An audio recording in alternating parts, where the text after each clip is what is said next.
हर हर महादेव मित्रों, आपका अपने इस YouTube चैनल पर हार्दिक स्वागत है। तो चलिए, सबसे पहले जिसने भी अभी तक इस चैनल को सब्सक्राइब नहीं किया तो जल्दी से करिए, वीडियो पे लाइक कमेंट और शेयर ज़रूर करिएगा। तो चलिए शुरू करते हैं आज का टॉपिक, दुकान में बरकत कैसे लाएं। बड़ी ही मेहनत और संघर्ष के बाद भी आपकी दुकान नहीं चल रही है, ग्राहक नहीं आ रहे हैं, पैसों में दिक्कत आ रही है, पैसा आ तो रहा है फिर टिकता नहीं है। इन सब के निवारण का उपाय क्या है, इस वीडियो में जानेंगे, तो वीडियो के अंत तक जुड़े रहें।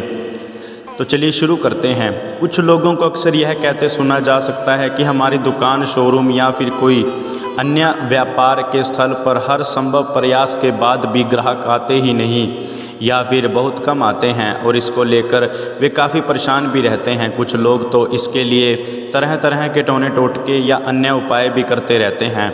कुछ तो सफल हो जाते हैं तो कुछ असफल। इसके कुछ कारण वास्तु दोष भी हो सकते हैं और कुछ प्रतिष्ठान के मालिक या वहां काम करने वाले अन्य लोगों की। अगर आप भी इस प्रकार की समस्या से परेशान हैं तो एक बार ज़रूर इन उपायों को आजमाएं। निश्चित ही आपके प्रतिष्ठान, व्यापार दिन दुगनी रात चौगुनी प्रगति करेंगे और ग्राहकों की लाइन लगेगी। हर किसी की एक ख्वाहिश होती है कि उसकी दुकान अच्छी चले, लेकिन हमेशा ऐसा नहीं हो पाता। कई बार दुकान में घाटा भी सहना पड़ता है।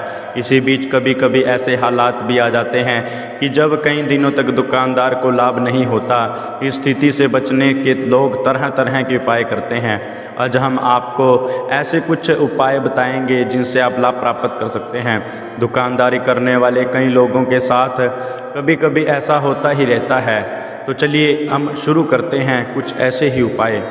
दुकान पर किसी की नज़र न लगे या किसी के मंत्रों का प्रभाव न पड़े, इसके लिए एक मोर पंख का झाड़ू बनाकर ओम हरीम हरीम क्लीम मंत्र को पढ़ें। इसके बाद मोर पंख की झाड़ू के दुकान के हर सामान को साफ करें। वास्तुशास्त्र के मुताबिक इस उपाय को करने से दुकान पर कभी किसी की नज़र का प्रभाव नहीं पड़ता, साथ ही किसी के मंत्रों का भी प्रभाव नहीं पड़ता।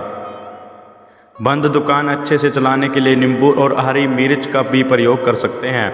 वास्तु के अनुसार इस उपायों को करने के लिए शनिवार के दिन एक नींबू और 7 हरी मिर्च को अपनी दुकान के सामने वाले बाग पर लटका दें। अगर कोई दुकान तांत्रिकों के जादू टोना से प्रभावित है तो ऐसे में ऐसे खोलने के लिए नाग दमन के पौध और भी प्रयोग कर सकते हैं। वास्तुशास्त्र के मुताबिक इस पौधे की जड़ को दुकान बाहर लटका देना चाहिए। ऐसा करने से बंद पड़ी दुकान फिर से अच्छी स्थिति में चल जाती है। दुकान पर किसी की बुरी नज़र न लगे, इसके लिए घोड़े की नाल का भी प्रयोग कर सकते हैं। वास्तु के मुताबिक इस उपाय को करने के लिए एक काले घोड़े की नाल लेकर उस दुकान के मुख्य द्वार पर ठोक दें। दुकान अच्छी चले, इसके लिए वास्तुशास्त्र के अनुसार शुक्र दांत के प्रयोग के बारे में बताया गया है। वास्तु के मुताबिक एक शुक्र दंत लेकर उसे दुकान पर इस प्रकार लगा दें कि उस पर सभी की नज़र पड़े। दुकान का कारोबार शुरू करने से पहले एक चांदी की कटोरी में धनिया रखकर उसमें चांदी में बने श्री लक्ष्मी जी और गणेश जी की प्रतिमा स्थापित करें।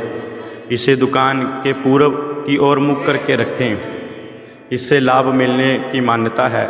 एक अन्य उपाय में प्रतिदिन दुकान खोलते समय अगरबत्तियां जलाने के लिए कहा गया है। इन अगरबत्तियों की संख्या 5 होनी चाहिए। कई बार दुकान में ग्राहकों के आने की संख्या काफ़ी कम हो जाती है। इस समस्या को दूर करने के लिए मिट्टी के 4 अलग अलग बर्तन में जौ, काले तिल, साबुत हरे मूंग और पीली सरसों भरकर रख दें। इन चारों पात्रों को 1 साल के लिए दुकान में रखा जाता है और फिर नदी में प्रवाहित कर दिया जाता है। दुकान के वृद्धि के लिए भी एक उपाय किया जाता है। इसके तहत एक लोहे की कील में काले धागे में 7 हरी अखंडित मिर्च और 1 बेदाग नींबू बांध दें। इसे मंगलवार या शनिवार को दुकान में लटकाएं। दुकान में सूर्य कुबेर यंत्र स्थापित करने से भी लाभ होता है। इसे शुक्ल पक्ष में स्थापित करना चाहिए, इससे बिजनेस में हानि नहीं होने की मान्यता है। तो मित्रों, ये तो थी दुकान में बरकत लाने के कुछ उपाय जिनसे आप लाभ प्राप्त कर सकते हैं। अगर आप भी अपनी कुंडली दिखवाना चाहते हैं और जानना चाहते हैं कि आपकी कुंडली में किसी प्रकार का कोई दोष तो नहीं है, तो आपके सामने दिए हुए नंबर पर हमें संपर्क कर सकते हैं।